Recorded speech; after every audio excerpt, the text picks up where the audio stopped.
Ya, ini saya kayak ingat waktu tahun 98, saya waktu mahasiswa juga gitu ya. Tua juga. Tahun 98 waktu mahasiswa juga ya.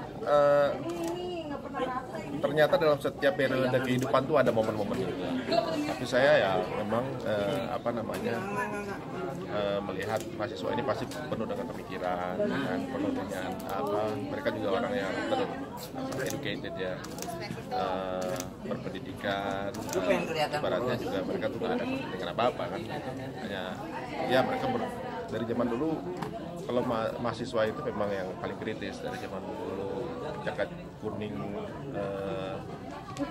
banget tuh waktu zaman Orde Baru ya kan, jaket kuning juga waktu segala juga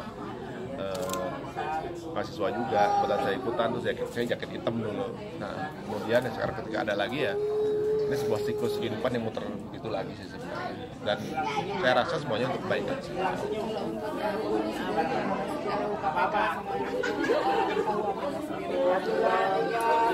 Banyak hal yang saya rasa semestinya nggak perlu terjadi. Misalnya gini, dari RKUHP itu terjadi imbas dari RUU PKS juga kan sebenarnya. Karena RUU PKS kekerasan seksual yang nanggung gitu. Kenapa nggak kejahatan seksual gitu sekaligus? Jadi semuanya itu jadi justru terpaut dengan ini. Kalau itu kan agak rancu. Dipindah kemudian ke RUU PKS yang pasal-pasalnya saya rasa agak mengada-ngada ya menurut saya, yang nggak perlu diatur.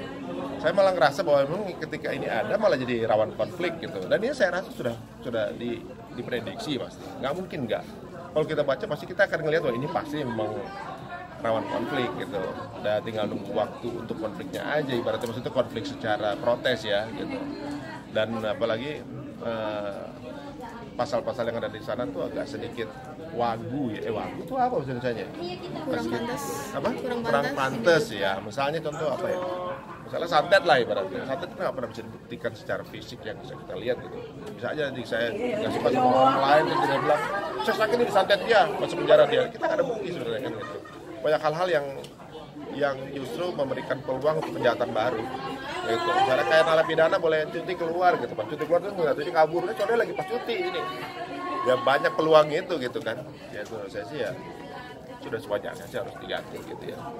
Kalau untuk yang KPK ya sudah sepatasnya kita sama-sama memperkuat garda depan lah. Kalau kita mempercayai, gak ada yang kita percayai gitu untuk memfilter itu siapa lagi mau kita percaya gitu kan. Harapannya Indonesia nih udah nggak mikirin yang panas-panasan lagi sosial media nih, kayak jadi ajang-ajang lempar-lemparan opini, serang-serangan gitu kan. Sekarang udah waktunya bersanding bukan bersaing. Ibaratnya masa kontestasi udah selesai, sekarang masanya kolaborasi gitu. Berarti kita tuh sama orang lain tuh nggak butuh kan gitu.